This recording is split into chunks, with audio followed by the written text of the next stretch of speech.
Hello everyone. So I'm Mohammed Shubakta and the D2 of the Laboratory of Evolutionary Anthropology, and I'm going to talk about this paper I already sent to you. There's the immunogenicity of a DNA vaccine candidate for COVID-19, and every one of us almost know that in past few months, after an outbreak was recognized in the Wuhan city of the China, so there was almost um, uh, uh, the global situation changed very rapidly. So,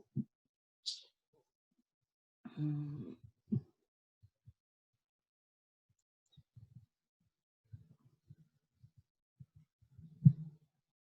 okay. So this paper is about the vaccination, and here is some history of the COVID-19. We all know that in December 2019, there were some cases of a flu and leading to pneumonia in the Wuhan city of the China. When the physicians and the hospital persons, medical person could not recognize the cause of the disease. So they just sequenced the isolates from the disease individual and found a new virus that were named as a SARS-CoV-2 or the 2019 novel coronavirus that is more commonly known as COVID-19 now. Initially, it's found to be a zoonotic origin that was from the seafood market of the Wuhan, but later human-to-human transmission is also reported, and that transmission caused worldwide spread of this infection. And till today, about 215 countries affected due to this virus, and due to this virus, there was a lockdown in about 192 countries that also harmed the global economy too much. So if we talk about the coronaviruses, so there are already 7 known coronaviruses that are known to cause human infections, including MERS and the SARS. And the disease symptoms include the mild flu to life-threatening pneumonia. And in last 6 months, I think global situation changed dynamically. And on the December 31, 2019, the CDC China ranked this disease as an outbreak in the Wuhan. But in the just after a month, on the January 30th, 2020, WHO recognized it as a global public health emergency of international concern. On the March 11, about 1 month later, the WHO declared is the global pandemic. And uh, in addition to the human-to-human transmission, the shortage of disposable PPEs and prolonged survival of the coronavirus on inanimate surfaces also heightened the risk of the nosocomial infections. And nosocomial Shoaib, yes, yes, yes. Could you point the place where you are now reading using pointer? Okay, all right. Mouse. This slide is almost done, so I'm just next slide. Okay, I can do. So here, these are the statistics as of the today morning. I just took the statistics of the COVID-19. Till today morning, there was about 6 million coronavirus cases over the globe. And out of these 6 million, about 6 million cases, about 300,000 people are died, and about 3 million people already recovered of the coronavirus virus.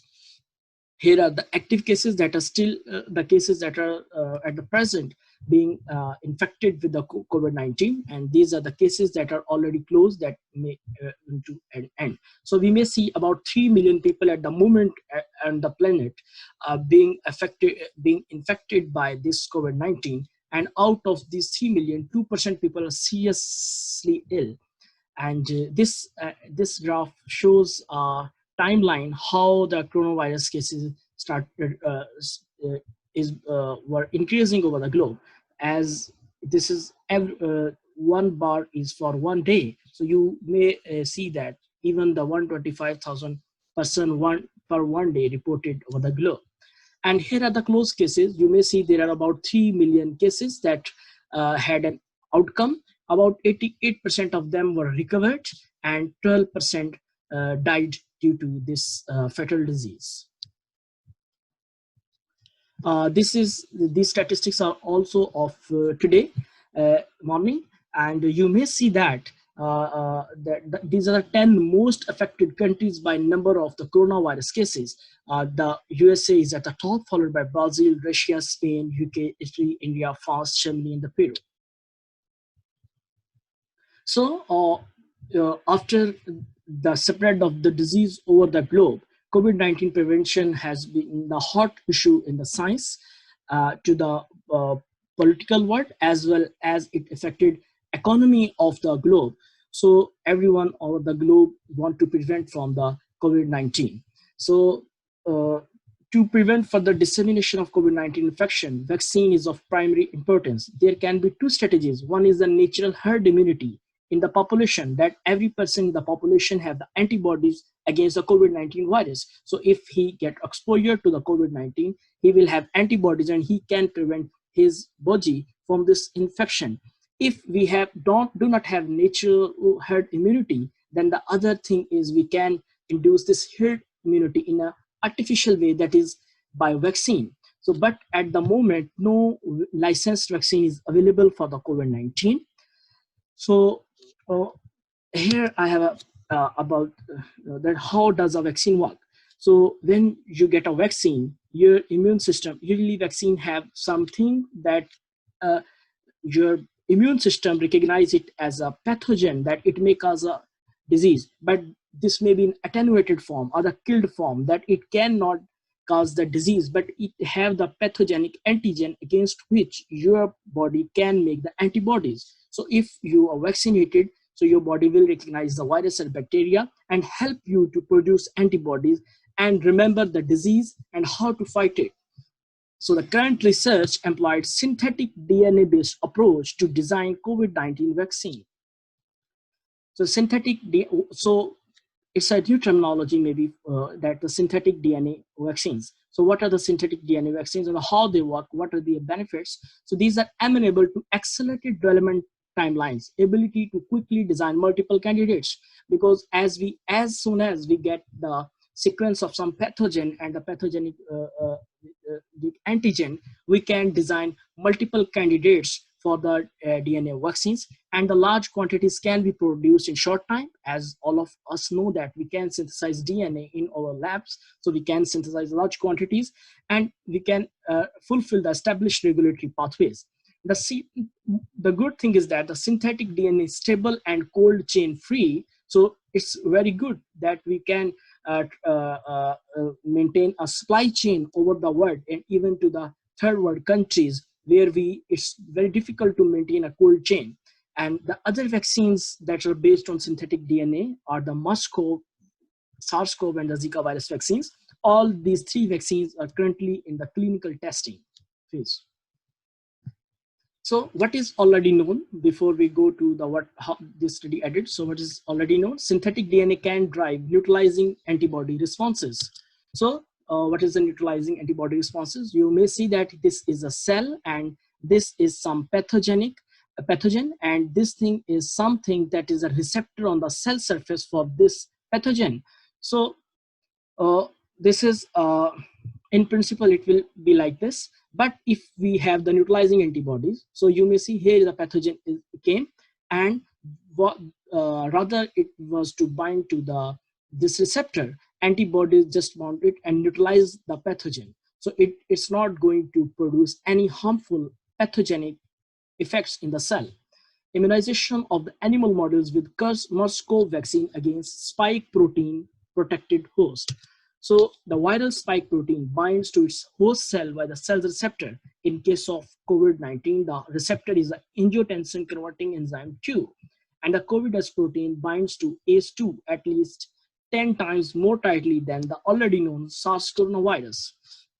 And the INO 4700 is a SARS-CoV synthetic DNA vaccine that is already available. So it by the same group. So, but sorry, it's not available. It's in clinical testing. It's found to have a 96% seroconversion rate with immunity followed by 60 weeks. The seroconversion is a time period during which a specific antibody develops and becomes detectable in the blood. And the phase 2 study is being planned in Middle East and South Korea because these were the most affected areas due to this MERS-CoV. So here is the SARS-CoV-2 spike proteins. This is more similar with SARS-CoV in sequence and structure. So is the sequence of the SARS-CoV, different isolates of the SARS-CoV, where there is a gray lines. So it's just same, but where there is a bar, it is some variant in the sequence. So you means it's too much similar, and shares global protein fold architecture with MERS-CoV-2 spike. Here's the SARS-CoV-2 structure, here's the SARS structure, and there's MERS structure. And the RBD structure is dynamically and fully exposed. This is the RDB receptor binding domain of the SARS-CoV. What is RDB?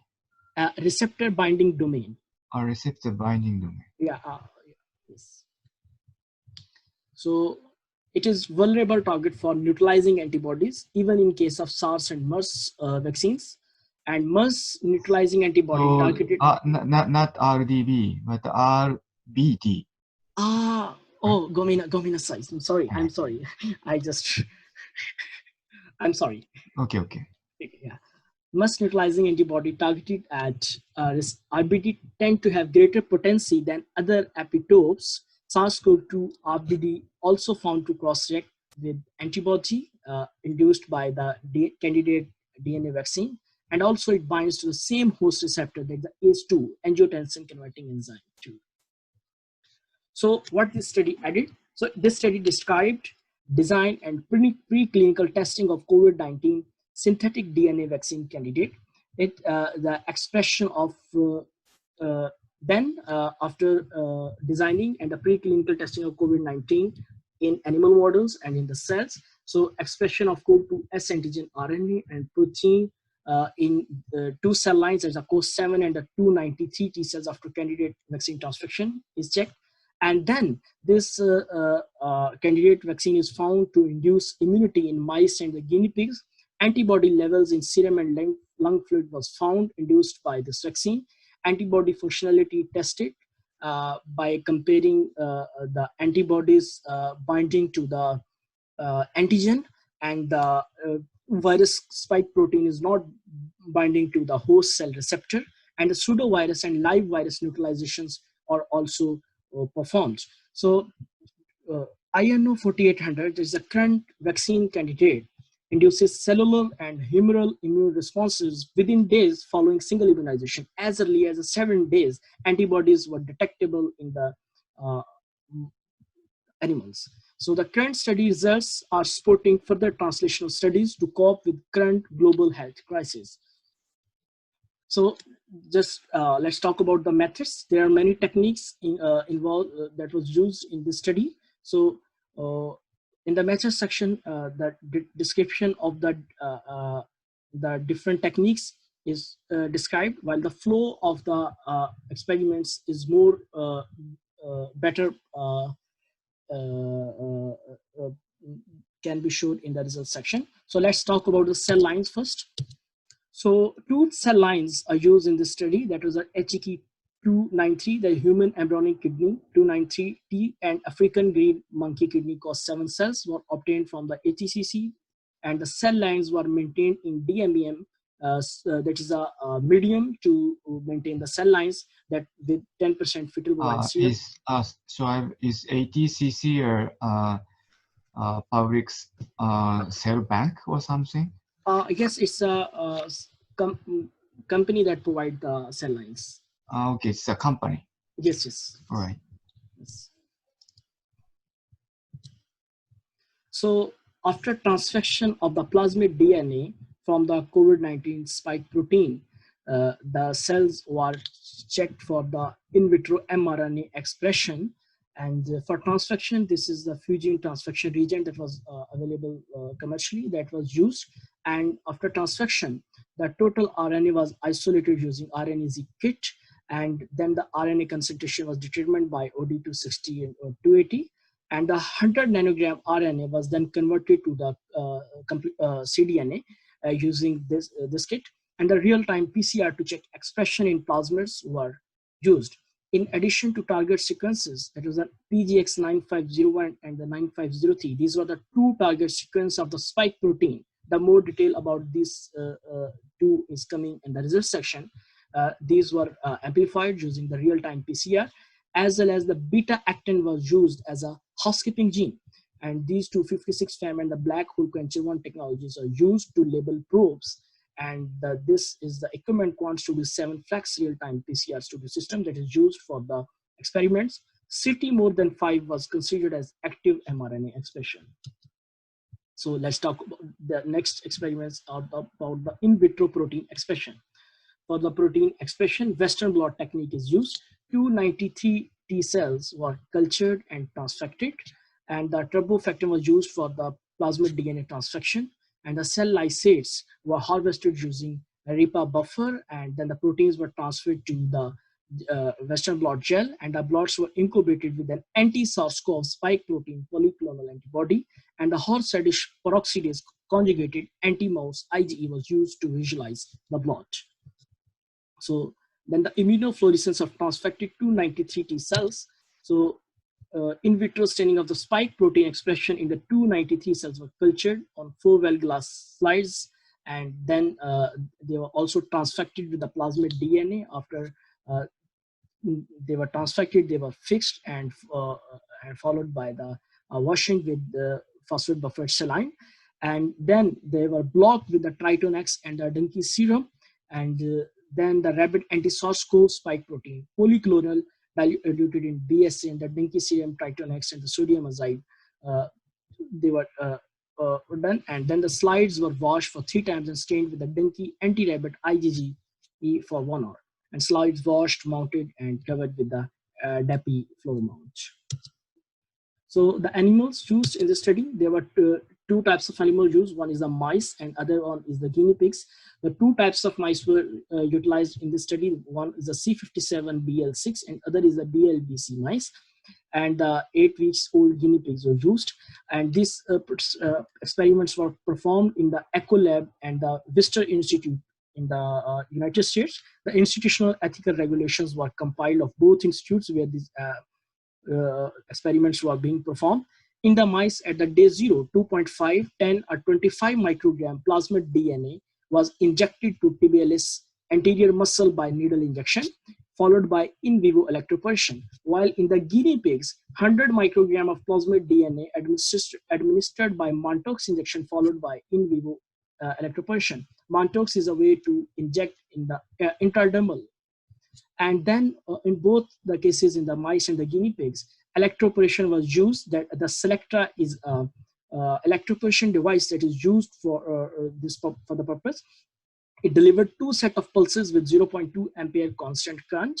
Second pulse delayed at 3 seconds, and each pulse had 52 microsecond pulses with 198 microsecond delay between pulses. Blood collected at days 0 and 14. Parallel group of mice was sacrificed on days 4, 7, and 10 for cellular immune response analysis.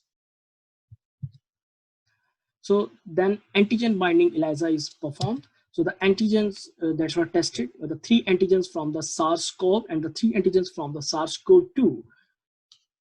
This was performed to check the specificity of the antibodies against antigens. So the SARS-CoV, the 3 antigens that were the spike S1 protein, S protein, and spike C terminal, and the SARS-CoV-2 that was the S1 protein, S1 plus S2 ECD spike protein, and the receptor binding domain of the SARS-CoV-2. So the antigen, for the antigen binding ELISA, non-coded ELISA plates were coated with the antigens and then washed, blocked, and after that they were incubated with the serial dilutions of mouse or the guinea pigs for 2 hours. After that they were washed and incubated with horseradish peroxidase conjugated anti-guinea pig or anti-mouse IgG secondary antibody. After final wash, so the substrate is added and followed by stop solution, and the ELISA reading was took at the 450 nanometer within 30 minutes after addition of the stop solution. So ACE2 competition ELISA is performed to check, ACE2 is the receptor for the SARS-CoV-2, and after antibodies were detectable in the serum of the mouse or the guinea pigs, so ACE2 competition ELISA is performed to check either they are going to bound to the antibodies or the ACE2 cell receptor. So for this purpose, IgG antibody, human ACE2 that with FC tag was taken, and the non-coated ELISA plates with anti-His6X in 1xVBS for 1/6 and washed. Plates blocked overnight, and the spike protein containing C-terminal His tag incubated. The serial dilutions of purified mouse IgG mixed with ACE2 to check the competition were added and incubated. Horseradish peroxidase dilution and conjugated with anti-human IgG secondary antibody were added, and the substrate added followed by stop solution, and optical density measured at 450 nanometer. For guinea pig studies, half area assay plates coated with the SARS-CoV-2 spike S1 plus S2 protein in DPBS overnight at 4 degrees centigrade, followed by washing with phosphate buffet saline in tween, and incubation at 37 degrees centigrade for 1 hour after addition of BSA and tween. Assay plates were incubated after adding 25 microliters serum per well, and the human recombinant ACE2 FC tag added and incubated. 1 into 10,000 diluted goat human FC fragment antibody tagged with horseradish peroxidase added and incubated. After addition of substrate followed by stop solution, OD measured at 450 nanometer. So next is the SARS-CoV-2 pseudovirus neutralization assay. The pseudovirus neutralization assay was performed to check that the antibodies produced by this vaccine are killing the virus. So SARS-CoV-2 pseudotype viruses produced using HEK293 T cells transfected with the commercially available transfection kit, the gene jammer, and the PNL43 luciferase reporter and plasmid. 48 hours post-transfection, supernatant collected and enriched with fetal wine serum, filtered, aliquoted, and stored at -80 degrees centigrade until analysis. SARS-CoV-2 pseudotype viruses were titrated and yielded more than 50x relative luminescence units to cells alone after 72 hours. Mouse sera from INO 4800 vaccinated and naive groups were heat inactivated to kill non-specific complement proteins and serially diluted 3/4 starting at 1 into 10. Sera incubated with SARS-CoV-2 pseudotype viruses for 92 minutes, and HEK293 cells stably expressing ACE2 were added and incubated. Post-infection cell lysis by bright light plus luciferase reporter gene assay and RLU measured using biotech plate reader. Neutralization titers were calculated compared with relative luminescence units in control wells. Neutralization titer is serum dilution at which RLU were reduced by 50%. So next is the SARS-CoV-2 wild type virus neutralization assay. So there are two wild type virus isolates were used. One isolate was from the Australia and the other isolate was from the Wuhan city, China. And here is the description of the Australia neutralization assay that was performed at Public Health England using heat inactivated serum samples. Virus isolates was diluted to 933 plaque forming units per ml and mixed 50 to 50 in fecal cough serum and the minimal essential medium containing HEPS buffer and doubling serial dilutions starting from 1 into 10 to 1 into 320 in 96 well V bottom plate. And plate incubated at 37 degrees centigrade in humidified bowls for 1 hour. Virus transferred to DPBS. 24 well plate was seeded previous day with Vero E6 cells and allowed to absorb for 1 hour, followed by plate assay overlay media overlay. After 5 days, incubation in humidized bowl plates fixed, stained, and plaque counted. Median neutralizing titers determined using Spearman Carbo formula relative to virus-only control wells. And here is the description of the wild type Wuhan isolate. Assay performed at Institute of Laboratory Animal Sciences, Chinese Academy of Medical Sciences in China. Virus isolation studies performed in Vero E6 cells maintaining DMEM supplemented with FBS, penicillin, and streptomycin. Virus titer determined using 50% tissue culture infectious dose, and the heat and inactivated sera collected from immunized animals serially diluted with cell culture medium. Diluted samples mixed with virus suspension of 100 TCID, and the Vero cells then added to serum mixture and incubated. Cytopathic effects of each well recorded under microscopes. Neutralizing titers calculated by dilution number of 50% protective condition.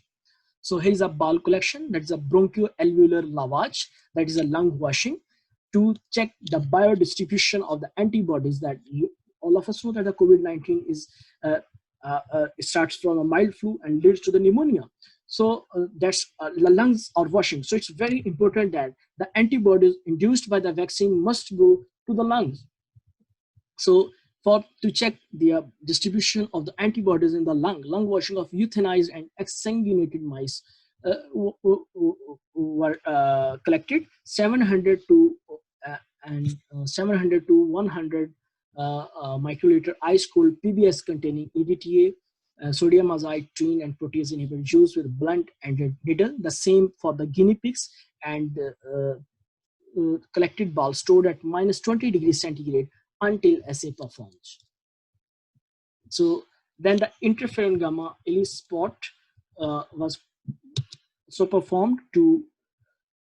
So for this, spleen from the mice collected in the RPMI 1640 media supplemented with fetal bovine serum, and the cell pellets suspended in ACK lysis buffer.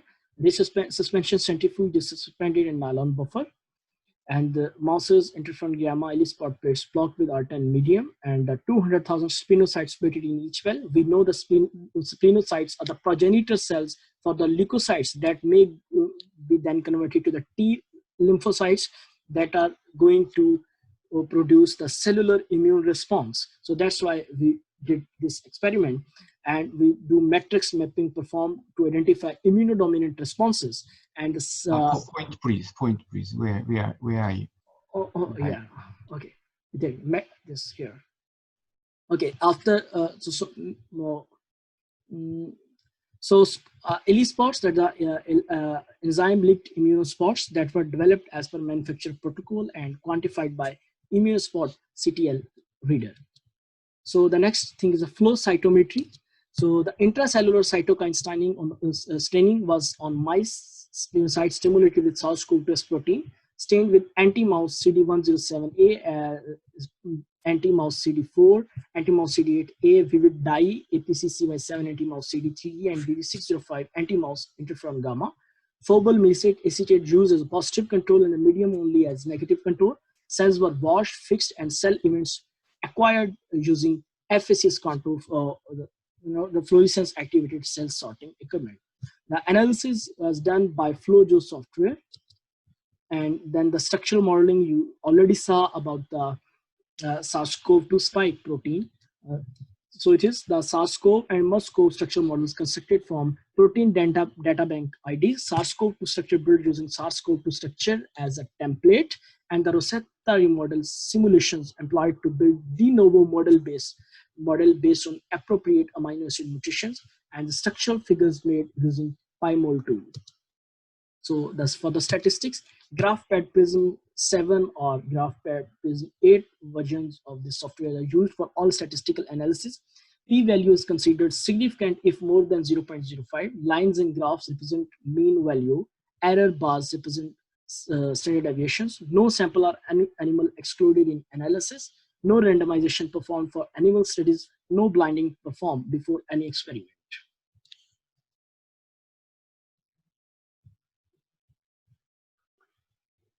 So here is the result section.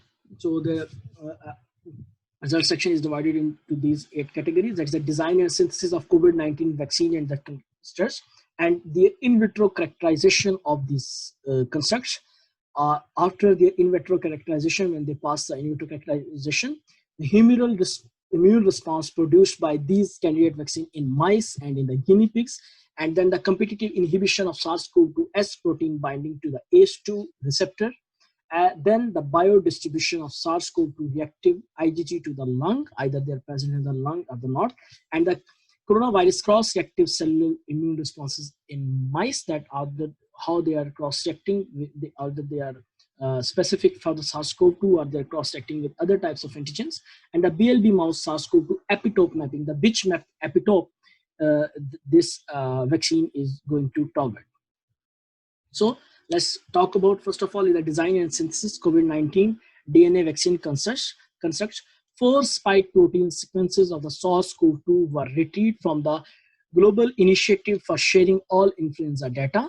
3 spike sequences were 100% matched, and 1 was outlier, but it was 98.6% identical to other 3 sequences. After sequence alignment, SARS-CoV-2 spike glycoprotein sequence generated and N-terminal IJ leader sequence. Should I? Yes, yes, yes.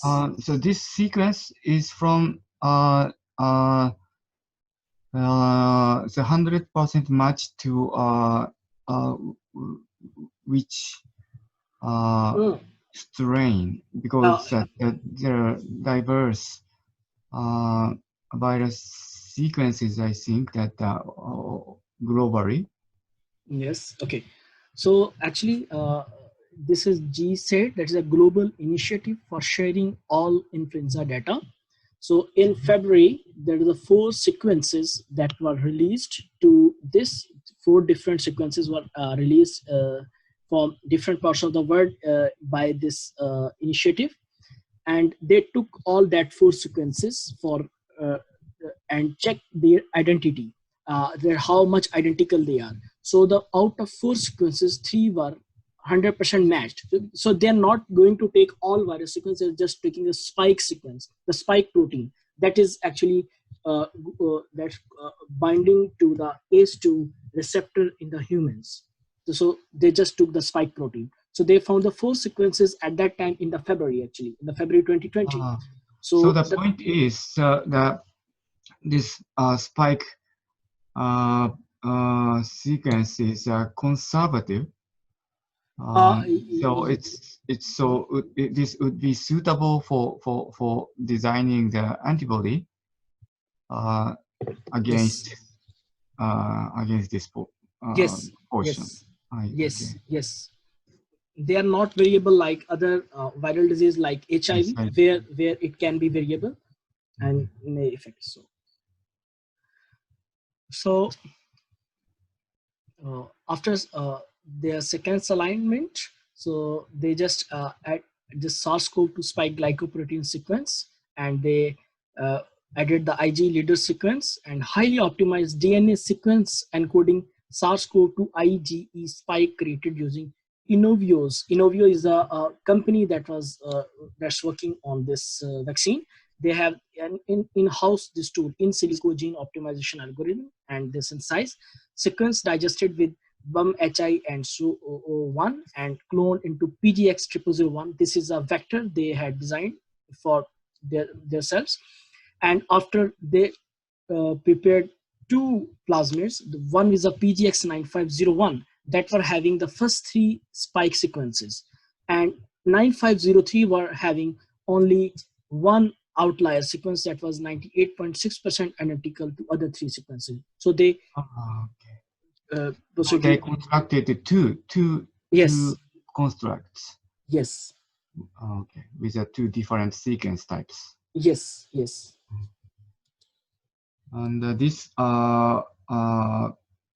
so in the this vector figure, this orange part is spike protein spike sequence. So yes, that part. yeah, yeah, yeah, yes. I see. So this is about the vector. There's an expression vector. This one is the cytomegalovirus promoter and bovine growth hormone. So now I'll talk about the in vitro characterization of COVID-19 vaccine constructs. Expression of SARS-CoV-2 spike transgene in COS7 cells transfected with the PGX-9501 and PGX-9503. So both are expression is both of are transfected and their expression is checked, and for this purpose total RNA extracted and the RT-PCR applied to confirm expression as described earlier. So here you may see that their expression, so CT value more than 5 was considered as significant, and you may see they are both were expressing in that. I And think that this delta CT, you may yes, explain about this delta CT. okay, all right. While we perform real-time PCR, so this is actually CT is the threshold cycle. The cycle at the threshold is performed. So we took like in this experiments, I would like to explain in relevant to this experiments, like they took a beta actin messenger RNA. Beta actin is a housekeeping gene that is equally expressed in all cells in the all situations. So they were using its expression and comparing its expression with the these both plasmids expression, that how they are expressing. So after the the cycle at which expression of any of these vectors, like suppose I'm talking about the PGX9501, is gone more than the housekeeping gene that was equally expressing in these cells, so that cycle, we will consider that cycle as a threshold cycle, because at that cycle this gene went to a threshold and started expressing more than a housekeeping gene. So this is the city. And uh, so I I hope So, it will. that for example, 10 means that cycle is 10 more cycle is necessary compared to that beta actin at the threshold for the beta actin. Okay, okay. So let me explain a bit more. So usually when we perform the PCR, we have 35, 30, or 40 cycles. Okay. Yeah. So as later is expression, at later as a cycle, so there will be a below expression. As earliest is the CT value, as early as the cell express. So it means it's too much expressive. So uh, it's like here in the threshold was took at the 5, so it meant actually that uh, uh, it meant that at a very, at just after the PCR, we started PCR at the 5th cycle it started expressing, so it was having a very too much expression actually, maybe significant. Actually, that not expression but detection, right? After the Yes, 5 yes, cycle, that yes, RNA is amplified to be detectable. Right? yes, yes. And as much as the as lower is the city, the expression is higher, so it's inversely proportional to the expression. Okay. I hope that the others, all these students are following. If you don't, please say that ask Shoaib to explain more plainly. Yes. Okay. Okay, I think so. Now we can do this. You Okay. can go ahead. Yeah. Okay. So then the spike. So spike protein expression in HEK293 cells measured by Western blot analysis using SARS-CoV S protein antibody. Western blots of cell lysates transfected with both vectors revealed bands approximated to S protein molecular weight, that is was 140 to 142 kilodaltons. So you may see here, this is the PGX9503 and this is PGX9501. So the expected weight was 140 to 142 kilodaltons, but you see it it's nearby, but maybe a bit more. So you may see these slight shifts are likely due to, they are just hypothesized that due to 22 potential N-like glycans in the S protein. I So see. it may be due to that. So Because of the tag protein. yes, yes, yes, Okay. yes, yes. So this, then the immunofluorescence was also performed to detect S protein in 293 T cells. This is the plasmid vector that was not transfected. This is just a blank vector.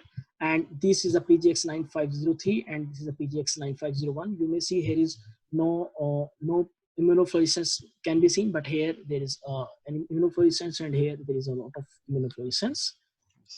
So then uh, while going to humoral immune response in mice, PGX9501 only is selected for the advanced immunogenicity studies because it was, one thing was that it was present in the 3 sequences. The other thing was that the expression of 9501 was higher than the 9503.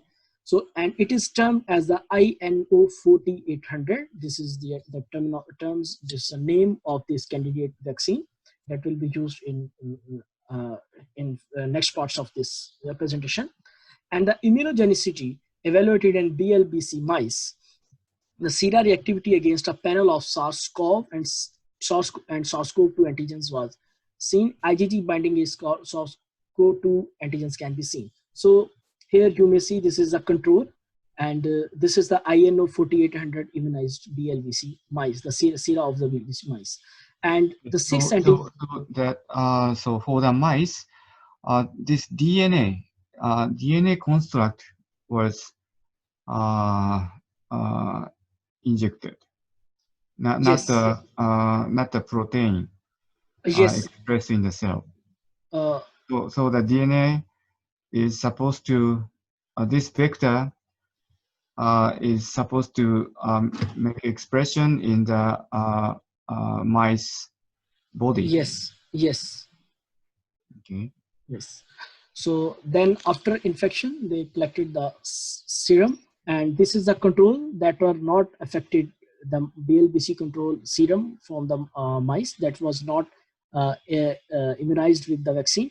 And this is the INO 4800 immunized mice. You can see here is about no antigen antibody reactions are found. So in these dilutions, 1 into 50 and 1 into 250 is the lower, and the highest dilutions are shown here. And these are the SARS-CoV-2. This one, SARS-CoV-2 S1, this is the S1 plus 2, and this is the receptor binding domain. So these are showing the sera reactivity against these antigens. So in the mouse, the humoral response was induced by the INO 4800. While if we go for the SARS-CoV, so you may see there was also sera reactivity was found against the SARS-CoV antigens induced in INO 4800 induced mice. And so this S1 is the from the construct. I'm sorry. Comparing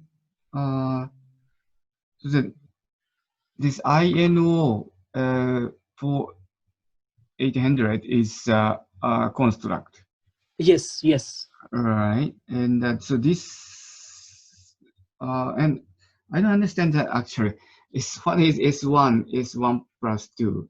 Oh, I'm sorry. Okay. So S1, spike protein. So spike protein of the COVID-19. So this is SARS-CoV-2. It's spike protein. So that have multiple epitopes. So epitope is a one thing with which usually the antibodies react, against which the antibodies are produced. So this is the S1 in the spike protein region. This is one epitope, and S1 plus 2, this is another epitope, and RBD, receptor binding domain, it can be a third epitope, because we don't know at the moment which epitope will be, so they just use all three. And so these are antibody. Sorry? So this S1 and S1 plus 2 and RBD is antibody for against these proteins. No, this is not the antibody, but These are antigens. Yes, antigens, and we are checking the Antigens antibodies directly from the virus. Yes. And then not synthesized from the DNA. Yes. And actually, they took commercially available, and I didn't check the commercials brochure that how they do, but probably these are the results of recombinant DNA technology. So companies made, and these are commercially available now.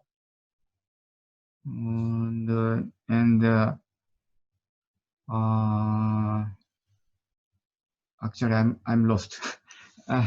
So INO 4800 yes. is injected to the mice. Yes. And in addition, these antigens, S1 or S1 plus 2, these antigens were also injected. No, no, no, no, no, no, no, no, no, no. I'm sorry. I'm sorry. If you, sorry. So after this INO 4800 is ejected, so after 14 days, they just took a blood sample from the mouse, collected a blood sample, and separated the serum. Okay, and Okay. then they actually performed ELISA against these three antigens, and these three antigens were coated in the ELISA plates, not injected in the body of the mice. But this INO 4800 is a full length uh, S protein. INO So, 4800 is a, this is a vector. It's a PGX9501. Is a, so that the insert DNA is a full length of the gene which encompass the S1 and S1, S2 and yes, RBD. yes, Ah, yes, yes, yes, yes, yes. I see. Okay. It's okay. Any other question by any participant? えーっと、I don't think so. で、シーラムを取って、それで、okay. So this proves that this mice uh, uh, generated the antibody against these epitopes. Yes, I may go back to the method section for to express it more. I think.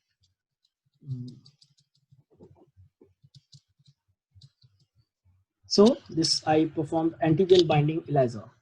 So this is a ELISA that was performed. So SARS-CoV-2, if any of the two.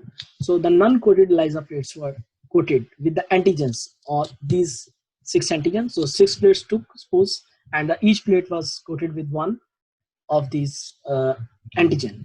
Okay.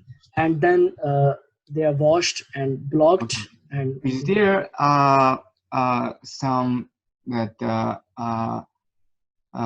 map showing the structure of the S protein, which shows that which part of the protein is correspond to the S1 part and S2 part and RBD part. Just a minute. Let me check.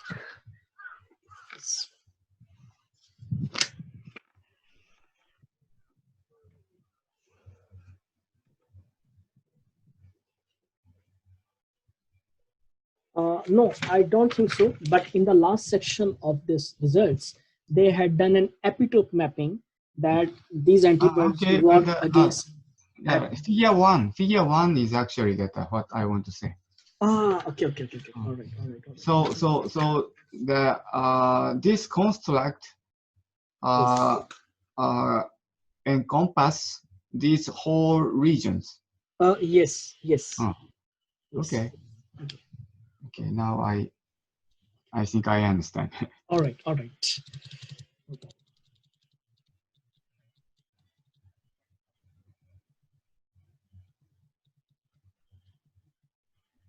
Okay.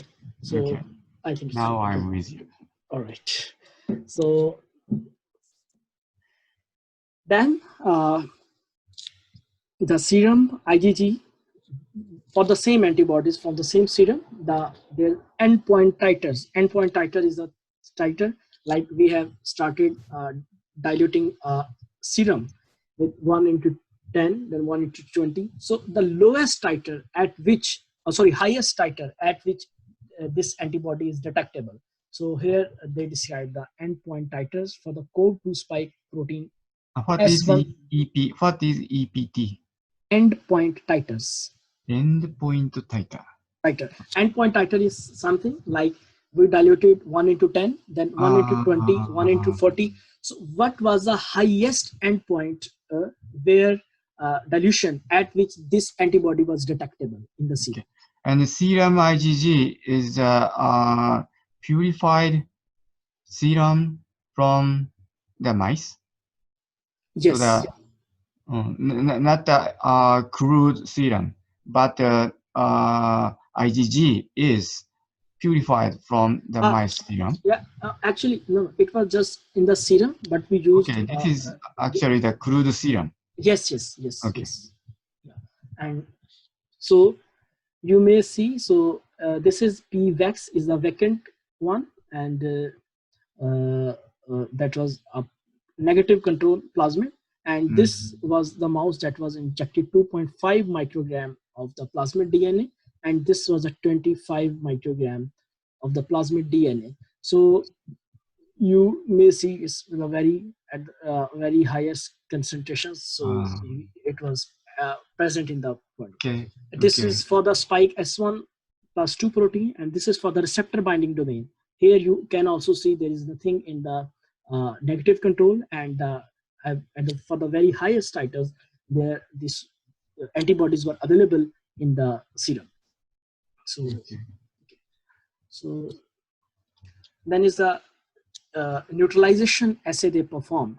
Actually, they perform the neutralization assay for pseudoviruses. So you know it's very easy to handle pseudoviruses in the lab while experiments rather than we have the wild type viruses. So they perform neutralization assay using this plasmid. This is for the luciferase one.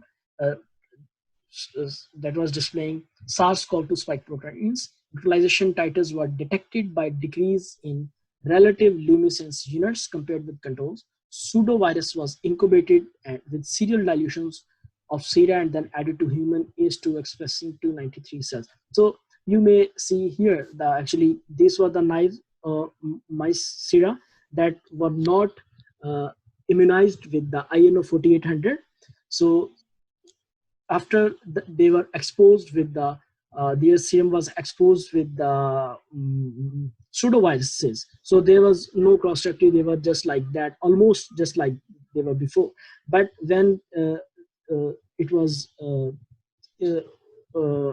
checked with the 40 sorry okay, when they were INO 4800 immunized mice were added with the pseudovirus, you may see the relative luminescence units that were detecting the antibodies that were just going to decrease. So there was, so it means that this pseudoviruses that the injected in, pseudoviruses can neutralize the antibodies. It means that the antibodies are virus specific to the So the SARS-CoV-2. pseudovirus is a virus which doesn't have a full length of its genome. Uh, Actually, they didn't describe, but actually they just for this purpose they how to say um, that cannot cause the disease, but that have the spike protein that was Okay. being added to the ACE2 receptor. So that probably their genome is disrupted somehow. Yes, maybe. Yes, Hmm. but they didn't describe that details. That was I could not explain exactly how did they do this. Okay. So So here the neutralization titers were measured for two wild type virus strains from Australia and Wuhan. So here we were talking about the BLBC mouse. You can see this was a uh, neutralization titer in the negative control PVEX, that negative control plasmid infected mouse. There was less than 20, but in the INO 4800 immunized mouse, that was giving a 25 microgram of the INO 4800, you can see the titers were 30, 40, 80, and then 240. Uh, and then uh, uh, the, this is the from the Wuhan isolate, and then this is the Australian isolate. You can see the one that the vacant plasmid that have less than 10, 12 etc. So this one, and the INO 4800 induced 25 microgram injected, that is having 27, 46, 91. So this is uh, until up to 241. So you can see, and then the same for the mouse that were injected with a 10 microgram, you can see for the vacant plasmid there was 8888, but in the INO 4800 it was 43, 55, 87, 20, 29. So they were neutralizing the this is actually wild type viruses, not the pseudoviruses. They were neutralizing the antibodies, so it was a good thing. It was describing the functionality of the antibodies produced by the INO 4800 vaccine. And so here is another type of mouse, C57BL6. Here you can also see the control has a less than 20 neutralization titer, but the INO 4800 immunized mice produce a 240, 240, 240, and one even produces 640 titer. So then the guinea pigs, that's actually the next part, but I had added the table here, so we can, as we are talking about the neutralization titer, so it's good to talk about it's here. So is a plasmid, vacant plasmid just show the titers less than 25, and INO immunized, INO 1400 immunized Australian wild type virus isolate showed more than 320 neutralization titer. And the same you can see in the for the pseudovirus. Actually, this is for 527, 532, and up to 616. The highest one was in the C57BLC mouse, that was up to 640 is the neutralization titer. But the neutralization titer for the Australian isolate was a 120, average was a 128.1, and for the Wuhan it was about 97.5. So now is a humoral immune response in the guinea pigs. So 100 microgram of plasmid DNA administered by Mantoux injection, as I earlier described in the method section, followed by selecta, that is electroporation in Hartley guinea pigs. And on the day 14, anti-spike protein binding of the serum antibodies was measured by ELISA, was revealed immune response. Just like before, we checked the anti-spike protein binding for the three different proteins S1, S1 plus 2, and RBD, but they just here used an one anti-spike protein, and they didn't take three different epitopes and the three different proteins. They just checked their binding here, and this is the dilution factors and of the INO 4800. So this is just doing the same thing. Yes. For the guinea pig. Yes. We, yes. Yes. Did the same thing with that experiment for the mice. Then Yes. repeating it to a guinea pig. Yes. Yes. Okay. Yes. Exactly. So here the endpoint titer was about 10,530, and for the vacant one it was about 21. So you can see a significant difference. 0.0079 is the p-value, and also perform neutralization assay as described. As I described in the previous slide. This one. So also the Hartley guinea pig is an established model for intradermal vaccine delivery. So we can also found that if we inject this vaccine intradermal, so it can induce antibodies in the animals. So it can be one of the way of managing this in future in the humans. So now I am talking about inhibition of SARS-CoV-2 protein binding to ACE receptor. So as I described earlier, SARS-CoV-2 protein binds to the ACE2 angiotensin converting enzyme 2 receptor in the human, and it so researchers did that if the after immunization of the animals with SARS with INO 4800, the binding with ACE2 receptor is low. So maybe that maybe it means that antigen is binding to antibodies now rather than the ACE2 receptor. So that's why you can see the optical density of the concentration of the ACE2 concentration, it was just increasing. So vaccine-induced antibodies capable of inhibiting S protein engagement with the host receptor. S protein antibodies ACE2 neutralization assay performed as I described earlier in the method section. Serum IgG profiled on day 21 to ensure antibody-mediated inhibition. So ACE2 is a receptor in yes, human cell. yes, yes, which this S protein bind to. Yes, yes. Which cell the ACE2 are expressed in the cell? Which cell type? I'm sorry, I didn't check. Actually, I should have checked, but I'm sorry, I didn't check. So the supposedly maybe um, quite universal. Maybe Or in some lungs, but I'm not sure actually. some lung cell or Because something. I'm actually not sure. Yes, I need to check actually.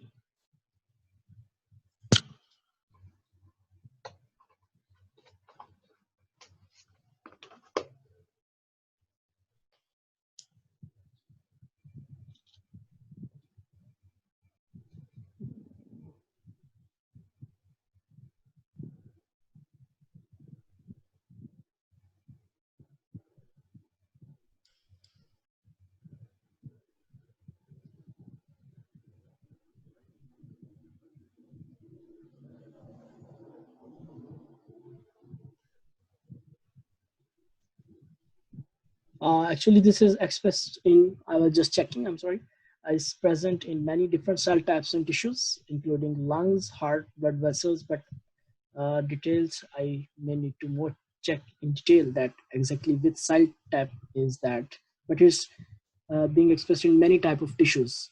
Okay. So, But at least including the lung. I'm sorry? At least including the cell, including the lung cell. Lung. Mm. Yes. Lung. Yes. So that sounds important. Okay, all right. Okay. So here the ACE2 can bind to SARS-CoV-2 spike protein with EC50 of 0.025 microgram per ml. So this was a control. More than this was taken as the positive, and BLBC, this is the results from the BLBC mice immunized on day 0 and 14 with 10 microgram of INO 4800, and this is the samples for this analysis are collected on the day 21. So maybe uh, uh, these mouse took the two doses of the vaccine. And then the serum serum IgG in naive and immunized mice were compared. So you can see that the serum IgG, that antibodies in the mouse that were not uh, uh, that were not immunized with the INO 4800 is just stable at 1.0. But in the immunized mouse, the serum IgG level is going down. Why? Because they are exposed. They're exposed that these IgG are binding to the antigen of to the anti-spike protein antigen actually, rather than the ACE2 now. Mm. So this then receptor inhibition assay of 5 immunized mice. So ACE2 INO 4800 induced antibodies competed with the ACE2 binding. Here is the ACE2 binding results. So the ACE2 in the naive was the level was about this is a 150 area under curve, and but in the immunized mice you can see there was a significant difference except one mouse, that's the IgM5. In all other 4 mice there was a statistically significant difference in the immunized mice versus the control. Okay. So then ACE2 binding inhibition further evaluated in the guinea pigs, the same experiments about. The sera from immunized guinea pigs inhibited S protein over range of ACE2 concentrations, and the serum dilution curves revealed immunized sera blocked binding of the ACE2 to SARS-CoV-2. This is the INO 4800 immunized mice, and these are the other ones. So you can see here the binding inhibition can be seen. So ACE2 is a primary receptor of SARS-CoV-2 cellular entry. Blocking this interaction suggests INO 4800 induced antibodies can prevent host form infection.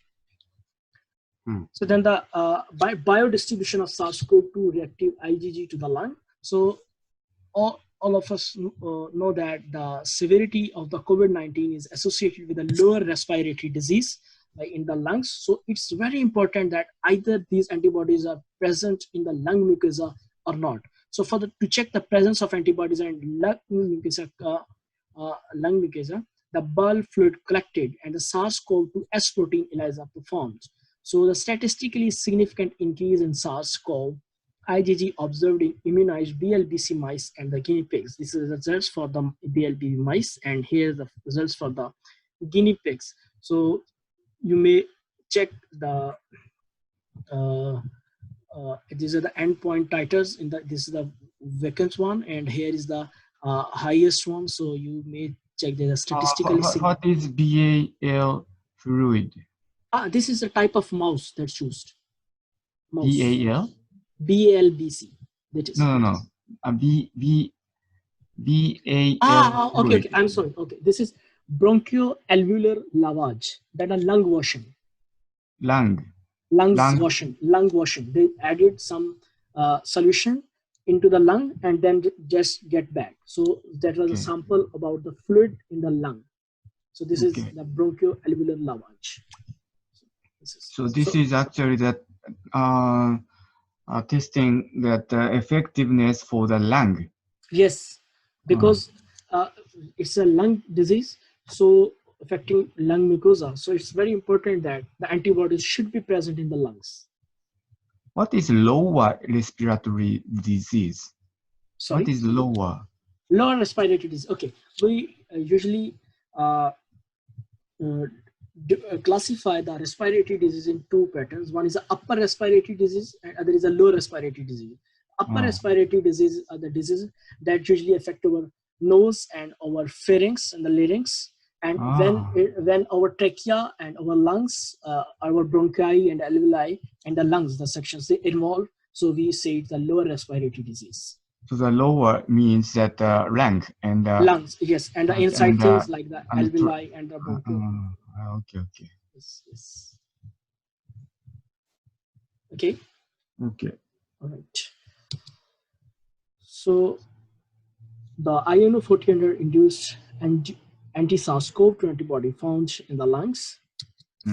So this I talked about all these 6 sections. So the next 2 sections are about the coronavirus cross-reactive cellular immune response in the mice and the BLBC mouse SARS-CoV-2 epitope mapping. So coronavirus cross-reactive cellular immune responses in mice. So the interferon gamma spot assay performed against SARS-CoV-2, SARS-CoV, and the MERS-CoV S antigens.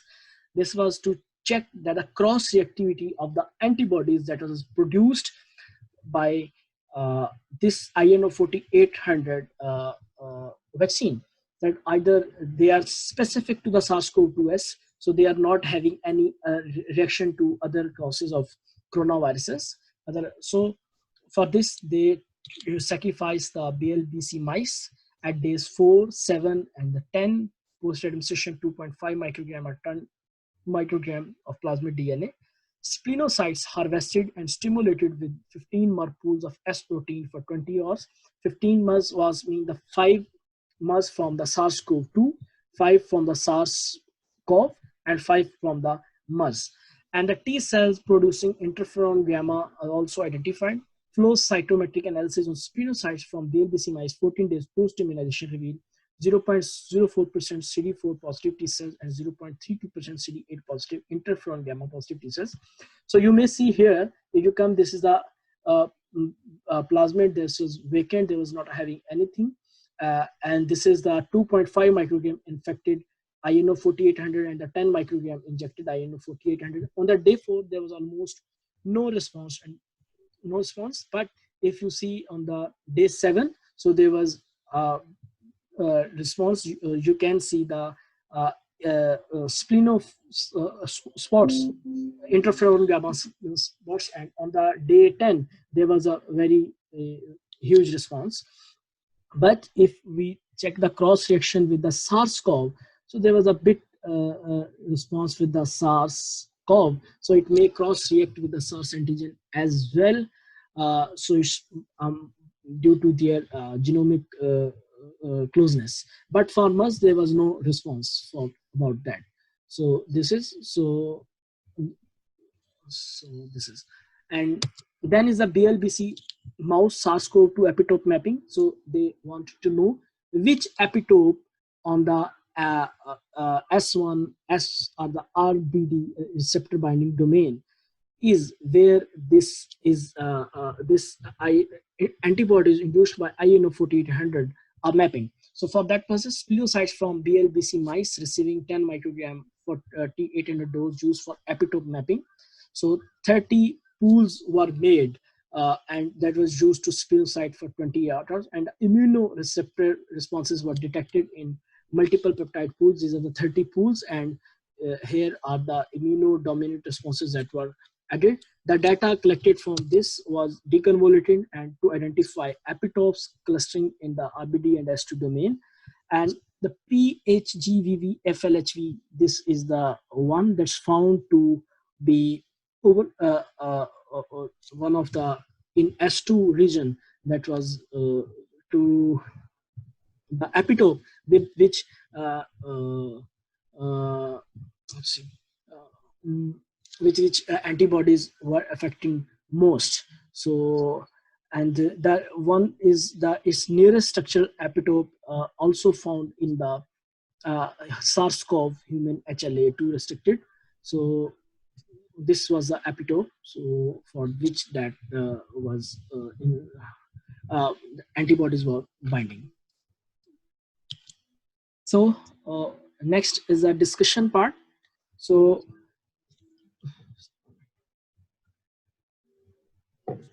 uh, as we described earlier, and everybody almost over the planet nowadays know about the COVID-19 and the global dissemination of this infection. And as I also described earlier, that it may continue until herd immunity within human population is achieved. So naturally, it may take a long time to that we humans uh, have herd immunity against coronavirus. So it's much necessary that we may have some vaccination that can prevent us, all of the humanity and the planet, from this fatal infection.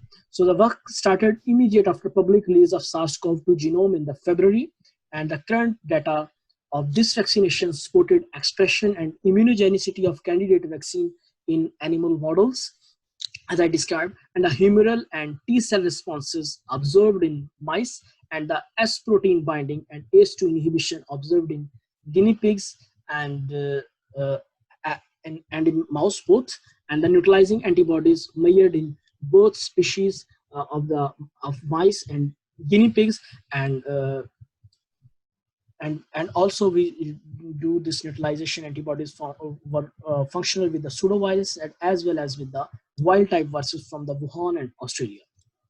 So the orchestrated response from the global public health communities came after it was recognized as an outbreak in the Wuhan. Then it's and this response were more increased when it was tagged as a global pandemic. And so, Sorry. What this means that orchestrated response from global public health community oh, is required, oh no, or no, so what? very good and well organized. Huh? Well organized Very response. organized. Yes, So that yes, the global level public health communities communities. are actually the orchestrating to work together to develop the vaccine like this. Yes, actually, yes. Okay. And also they made a very statistically started collecting the data and helping the countries to make the strategies to prevent the uh, uh, from this infection. Okay. Yeah. All right. Okay.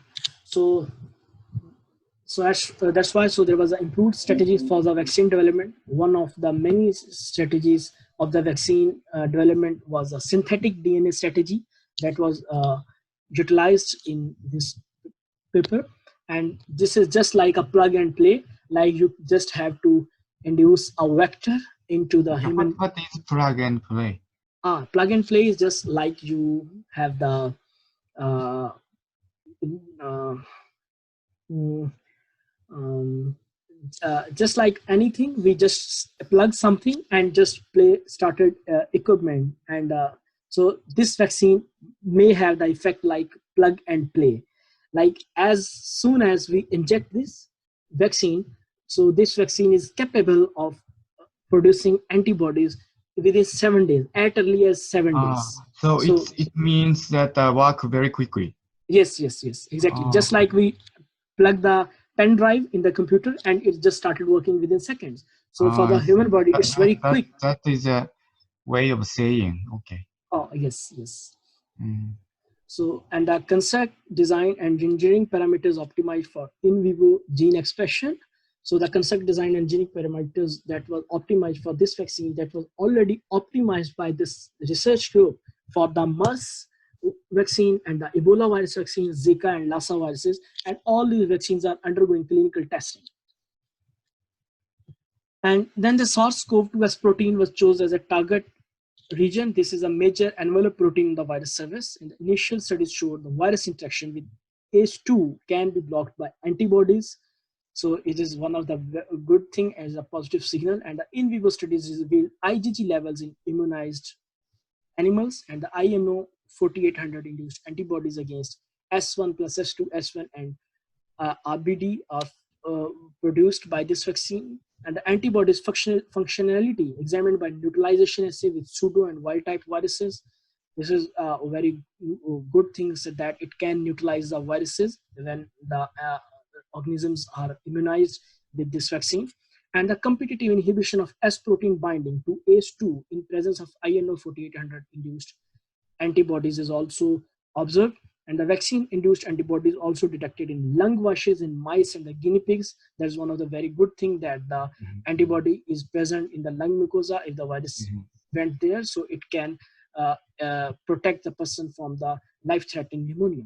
And the cellular immune response in addition to humoral immune responses were detected as early as 7 days post-immunization. That is one of the maybe the fastest response to protect the human life.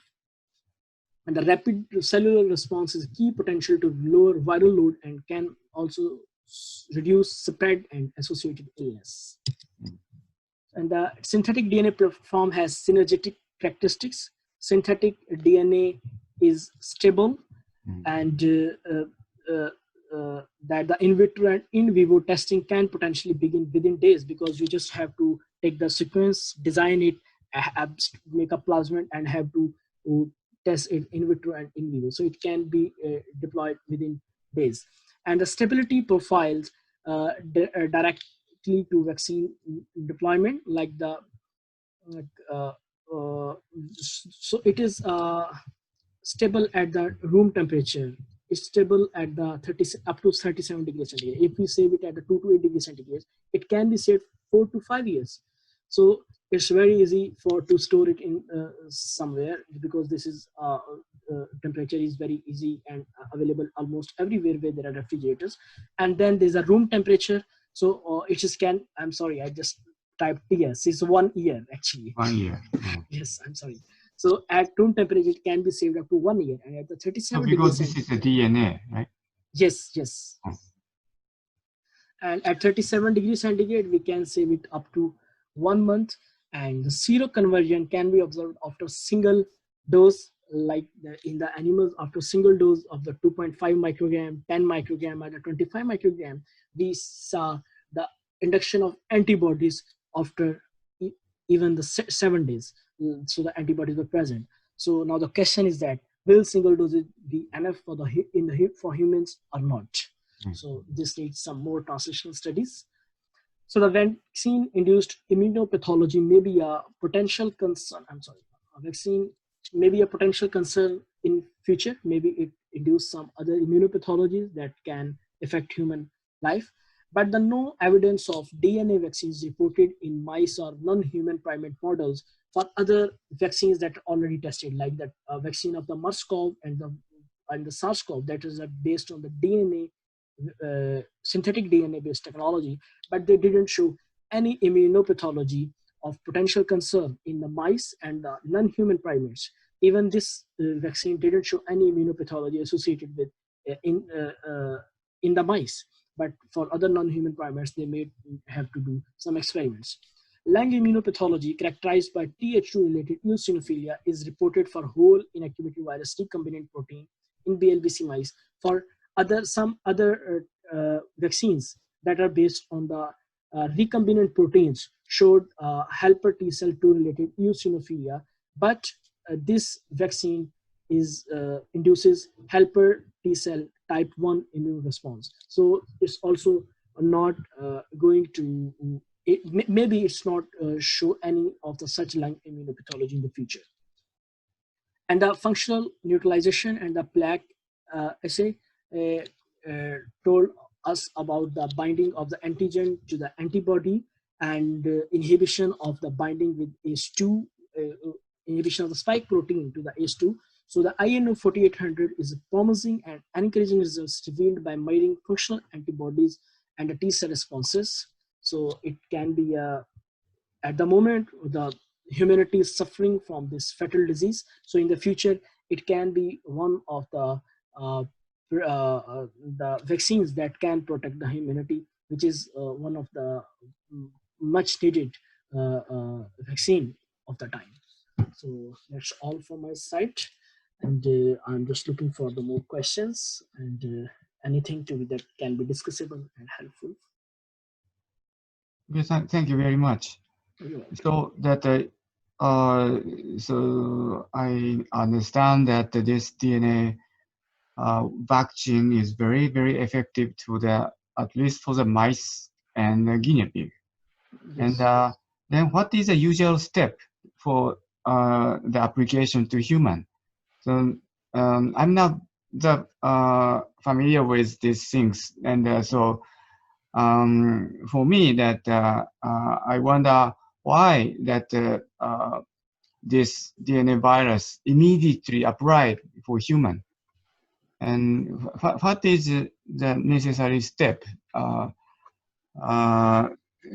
to really apply to the human? Okay, all right.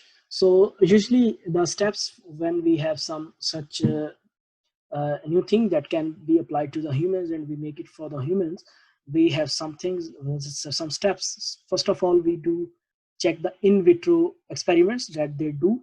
Then we do the check the different in vivo experiments and check the biochemical profiles like the antigen producing, antibodies producing. There, either these are compatible, they are not doing any cross reactivity, because if they are doing any cross activity and we apply it directly to the these are all done, I think. Yes. So after that, they will apply it to some non-human primate models because they are close to the humans. So to check bodies their response to this vaccine, if they also pass that step. Using a monkey model. Yes. I see. So if that's also passed, then they will take the human volunteers actually, who can volunteer. Yes, who can be volunteer to such experiments. So if they found such persons, and then they can apply it to them. So that probably that so this paper is just published. Yes. A few days ago or something. Yes. Then probably so the monkey model is already underway. I think so. Probably. I think so. Then we just hope that it will work. Yes. We just can hope. And then apply for human. Yeah, exactly. Okay, thank you very much. I really understand that what is a study like for that DNA vaccine. All right. Okay, anybody please make a question or comments. Anything is okay. Very basic question is welcome. Yes.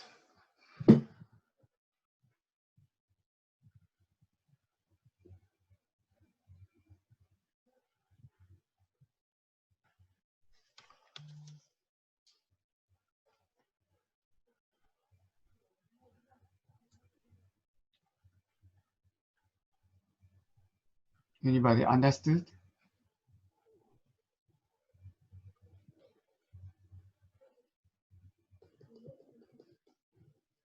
Any related question is also welcome. Not directly to this work, because this COVID-19 is a very, very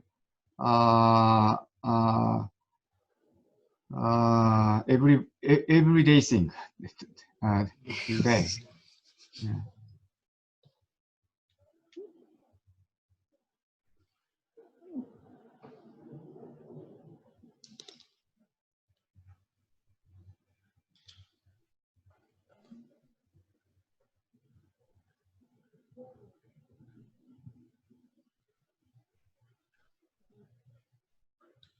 Don't be shy.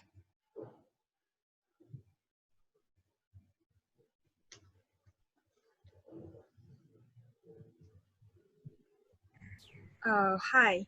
So I was wondering that if the different population will have the different reaction with the vaccine. Vaccine, yeah.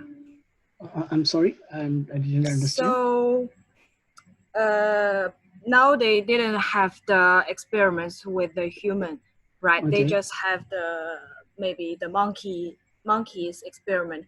But if the different population have the different reaction with the vaccine. Yes. Okay. So then they may need to adopt the vaccine model because they will identify why there's a different response or the different susceptibility to this DNA vaccine candidate. So they need to do some essential changes in the primary construct of the vaccine. So uh, then actually they have to start again from the previous step. So it will be a very critical step actually at that moment. So they need to check this. So until the vaccine. Turn up your turn on your camera when you Okay. when you. So until the vaccine spread to the worldwide, the time will be more longer. The time will more. How to say that?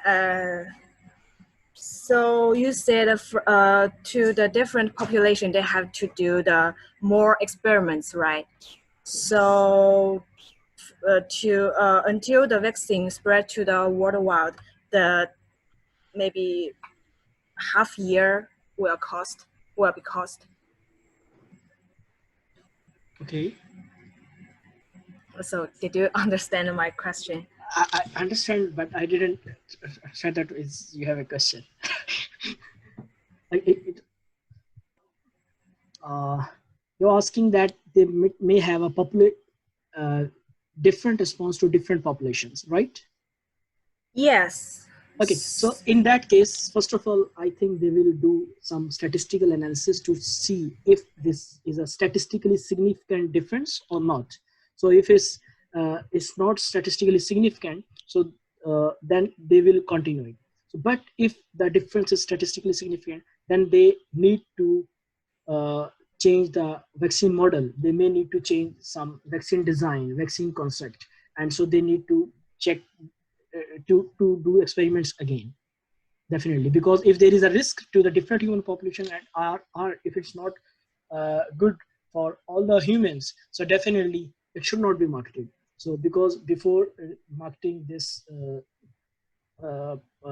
vaccine to the humans and before and any of like that thing, they have to go to the regulatory bodies. They will check for the data that either it's there are many international bodies like WHO, and also every country has its own bodies. Like there will be some body in the Japan, like there is a famous FDA in USA that's inspect and check such drugs that directly dismissible to the humans. So if it doesn't fulfill, then they have to do experiments again and made some other construct other vaccine design that can be that may work for all humans. Yeah, I see. Thank you. You're welcome. And I also think that monitor that the sequence variation of this S protein, this protein region, because that DNA may change. The sequence would change through the time by mutation, and even though this part would be relatively conservative, still it would be necessary to update. Yes. That using that various variation of this portion, then make a vaccine using various variants of this portion. Yes, so very interesting thing you said. But there is also another aspect I just got while you were talking, that maybe if we have this virus soon and we inject this vaccine over the globe to most of the humans, so it's also possible that we can eradicate this virus and when we minimize the its spread. So if we do this, so then actually it will be uh, very good. Then we expect that it will not be evolving more and producing more mutation. But we cannot say anything before the time. There may be the thing that you're saying, and if we are unable to control the virus. Okay.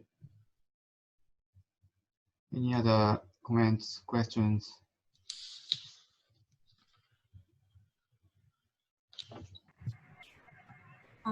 Excuse me.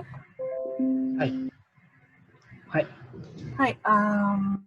Thank you for a very interesting presentation. And I know the DNA-based vaccine in this time, firstly. So the DNA-based vaccine is a vaccine often used in other virus, excepting SARS or MERS. So I mean the the vaccine is popular in other Medicare. Other diseases, right? So your question is like that, if it's also being practiced in other mm, mm, for other infectious diseases, right? Yeah, such as Yeah. Okay. So influenza. yeah. Okay. So at the moment, there is no DNA vaccine available for use in the humans, but the MERS-CoV virus is under clinical testing on the human volunteers in Middle East and South Korea. That was the two regions that were most affected by the MERS-CoV, the Middle East Respiratory Syndrome. So that's under clinical testing, but no DNA vaccine at the moment is available for use to the humans. Thank you.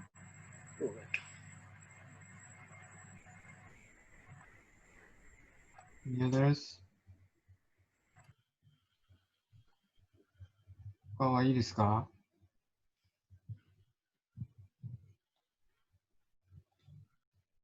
はい。なければ、じゃあ、これでおしまいします。Thank you very much, Shoaib. Oh, you're welcome. Good job.